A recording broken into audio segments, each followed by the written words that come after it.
You ask Tiger to solve. This deals with linear equations with one unknown. The final result is f equals 4.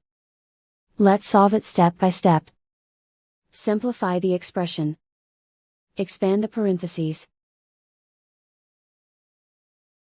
Multiply the coefficients. Simplify the arithmetic. Group like terms. Simplify the arithmetic.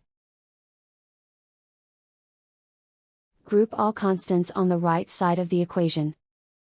Add 20 to both sides. Simplify the arithmetic.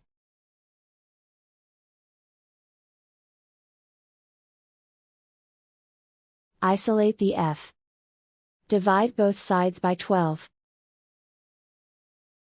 Simplify the fraction. Find the greatest common factor of the numerator and denominator. Factor out and cancel the greatest common factor. And so the final result is f equals 4.